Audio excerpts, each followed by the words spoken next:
My account should have $50,000 in it, but over the past 6 months, large sums of money have been withdrawn several times. I reported the suspicion of fraudulent withdrawals to the bank and decided to set up a trap to lure out the culprit after consulting with them. I knew my husband and sister-in-law were suspicious. The result was incredible. It's been 2 years since I got married to my husband, but I feel like I want to get divorced every day. I am not compatible with my in-laws. My in-laws are my father-in-law who is a company employee, my mother-in-law who is a part-time worker, and my sister-in-law and her husband who live with their 3 children within a 5-minute walk. By the way, my brother-in-law is currently working overseas alone. On the other hand, we are both full-time workers without children yet and live in an apartment about an hour's drive from my in-laws. Going back to when we first met each other's families, I thought I could get along well with them when I saw how my in-laws praised me, spoke ill of their son's self, and joked around while laughing together. So we got married. The wedding was satisfying for the invited guests. After that, we went on our honeymoon to Taiwan. There, I met an elderly Canadian man at breakfast. I lost this hotel guest benefit coupon and was going to buy souvenirs with it. I said, "We haven't used ours yet, and we have 2. Shall we give you one?" But for some reason, the old man's tone changed midway through our conversation and he tried to leave. Because my husband was staring at him with a stern face before I knew it. The old man left the restaurant. My husband shouted, "Why did you try to give that beggar something so easily?" I replied, "He didn't even ask for it, and we weren't going to use it anyway. He was just in trouble." Then he laughed unpleasantly and said, "There you go again, being a hero." I didn't mean it that way at all and was stunned by his words. I was preparing to hand over an envelope to that elderly gentleman before he checked out, but he wrote a blessings, in large letters on the envelope. I muttered to myself that it was too small and embarrassing for a human being. Although I was able to hand over the coupon to the front desk without any problems, I was in a cold war with him for a long time afterwards. I didn't want to divorce him there, but I was worried about what would happen next even on the plane ride back home. As soon as our newlywed life began, problems arose as expected. The problem was caused by my sister-in-law. At the time of our marriage, my sister-in-law was expecting twins in 3 months. For some reason, my husband asked me if it was okay to give her my contact information because she had something to consult with me about. I couldn't imagine what she wanted to talk about, so I put off answering. However, during that time, my husband told me that he had given her my contact information. The next day, my sister-in-law said to me, "I think we'll be relying on you for a lot of things from now on since we're family now. You know how hard it is to raise 3 children these days, don't you? If you're a full-time housewife like you are, you'll definitely be an asset." She then said, "For now, keep your schedule free for a year and a half." When I asked her if she meant that I should help with child rearing, she laughed and said, "It's just something like an at-home job." She didn't listen to me after that. On that day, when I told my husband, "My sister is right. After all, you became a member of my family when we got married. She doesn't need to tell you in advance that she wants you to cooperate." I replied, "If she doesn't have enough hands, can't she ask her mother or her husband's family for help?" But my husband decided, it's useless to say that now. For the time being, it's your job to pick up and drop off the older child while my sister is hospitalized. However, it takes an hour by car from my home to my sister-in-law's house or my parents-in-law's house. It would take half a day to travel back and forth every day to match the children's nursery school and return home. Even if my sister-in-law and parents-in-law do not understand remote work, I cannot understand why my husband allows his sisters rampage. Furthermore, you are a hero of justice, so of course you will help your sister-in-law who is in trouble," he said with a grin. I'm tired of my husband's persistence. The next day, I went to my parents-in-law's house and decided to refuse everything about my sister-in-law. The next day, my sister-in-law asked me to pick up and drop off her nephew immediately. "I can't accept it because I have work and distance," I said firmly. However, my parents-in-law said, "Don't you have any compassion? Don't you learn from your parents? That's outrageous." They got angry. To me, who was surprised, Father-in-law said, a wife is someone who serves her husband, her parents-in-law, and her sister-in-law and lives to serve her ancestors. Fact is stranger than fiction. My parents-in-law saw my behavior and seemed to think that I had finally realized my mistake. Mother-in-law said, that's fine. Please fulfill your duties as a wife properly.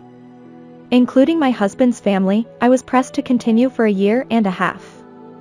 However, if I do so, it will take more than 4 hours for 2 round trips, which will greatly affect my work.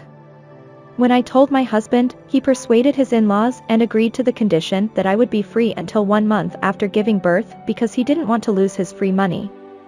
So 1 month has passed, and now my sister-in-law brings 3 children to our house every weekend.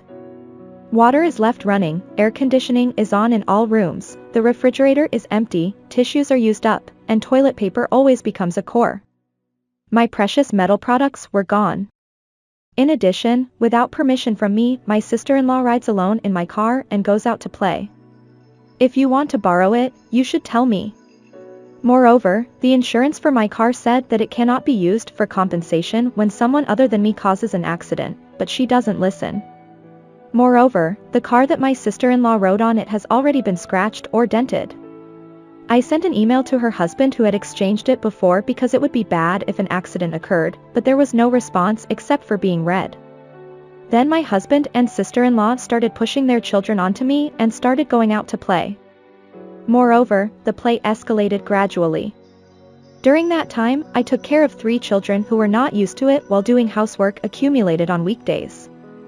On one weekend too, my sister-in-law left the children entirely up to me and went out with my husband. On Monday morning, I went to the bank after my husband left for work and finally returned home. I was surprised to see that my account balance was supposed to have $50,000 in it, but it had only 3 digits. Upon closer inspection, I found that a large sum of money had been withdrawn several times over the past 6 months. I reported the suspicion of fraudulent withdrawals at the counter and, after consultation, decided to set up a trap to lure the culprit. The following weekend, my sister-in-law forced me to babysit her child as usual and went out with my husband. Moreover, my in-laws were also going on a one-night hot spring trip that day. You should study for future childcare. That's right. You're lucky you can learn for free. Lucky you. They said such things.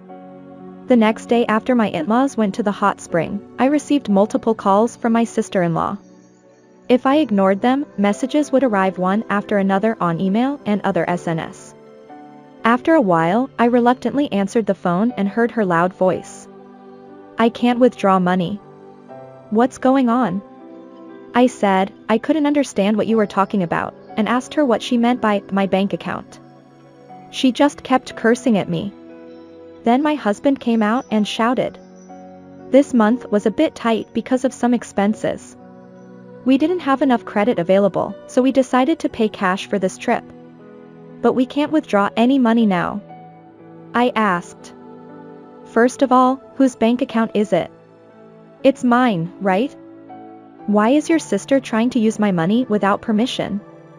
He became quiet when I asked him that. But then he suddenly shouted. That doesn't matter now. We can't pay for our stay at the inn like this. We don't even have money for the train back home. Then my in-laws started chiming in from behind. That's right. We'll talk about it when we get back home. Yes. Send some money to your son's account right away. That's a good idea. I was disgusted by this crazy family and said coldly. You heard me, right? Transfer about $2,000 to my account right now. But I say. I can't do it. I have to go to the police now. The other end of the phone goes silent again. And after a long silence. Police? Why? If someone withdraws money from my account without permission, it's normal for them to file a notice.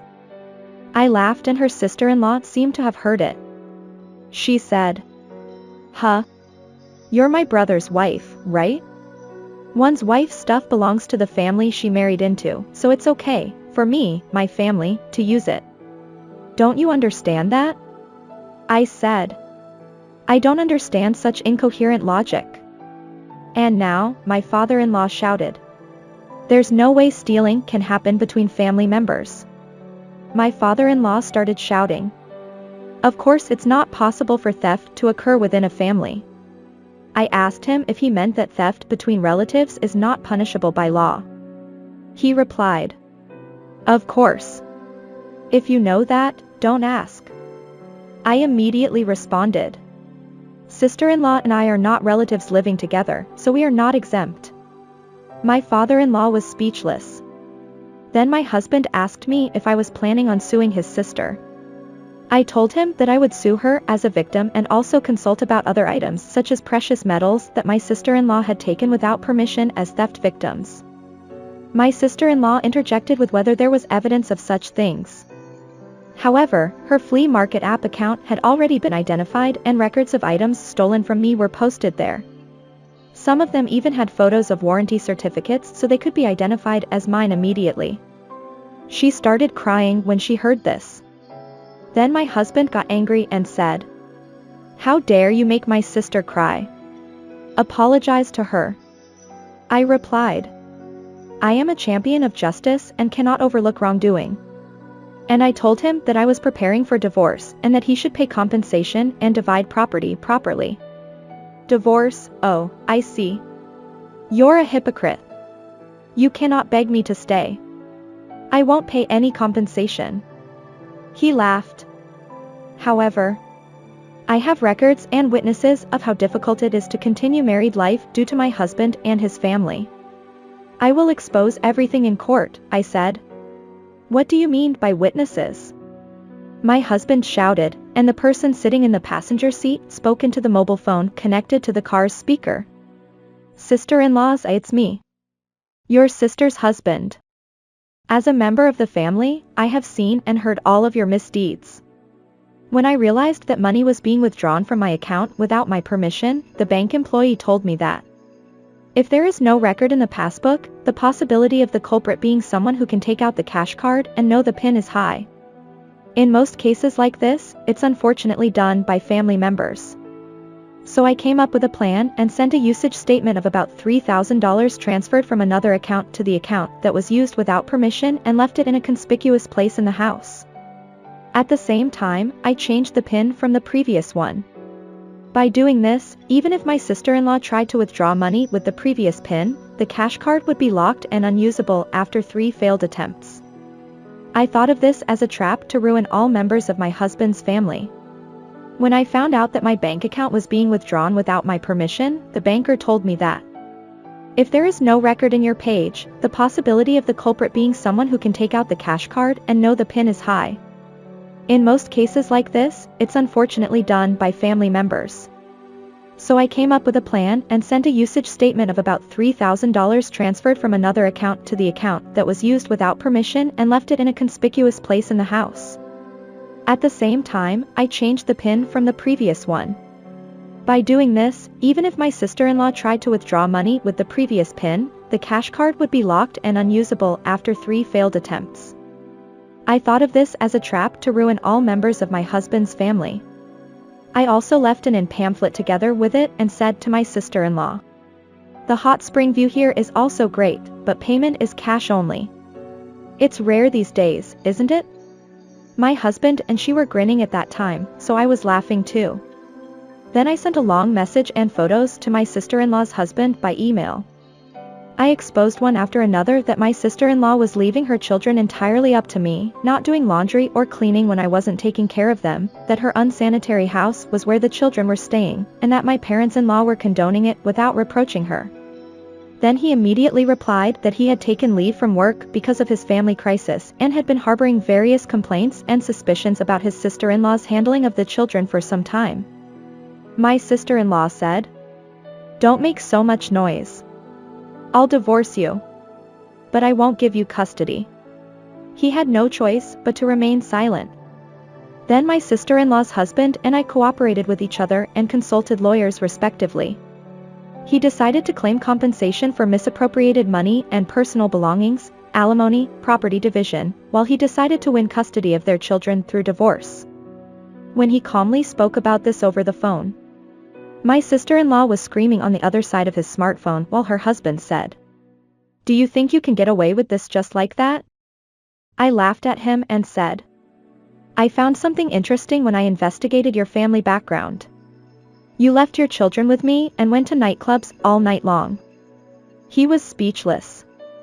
I thought it was terrible for siblings who have families to leave their children with someone else and stay up all night, but I never thought they were such stupid people. I told him that my luggage had already been moved out of our apartment and that since this apartment was treated as a company dormitory, the cleaning company would come in next week, so he should leave immediately. Then I handed it over to my sister-in-law's husband again. Sister-in-law's husband took the children to his parents' home and had no intention of letting her see them. Furthermore, the house where she lived was in her husband's name, so he would sell it urgently and told her to leave immediately. We blocked all communication channels. Although my sister-in-law and my husband, who wanted to avoid divorce as much as possible, said they wanted to come back right away, apparently they couldn't check out because they couldn't pay for their stay at the inn. In the end, they were suspected of eating and drinking without paying money for their stay at the inn and were reported to the police.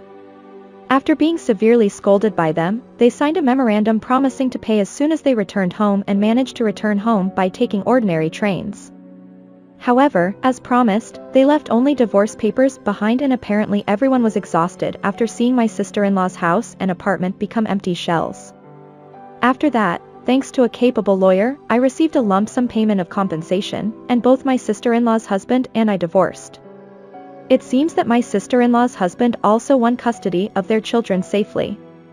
On the other hand, my former parents-in-law were begged by my former husband and sister-in-law to let go of their family home and use that money to repay compensation and misappropriated money.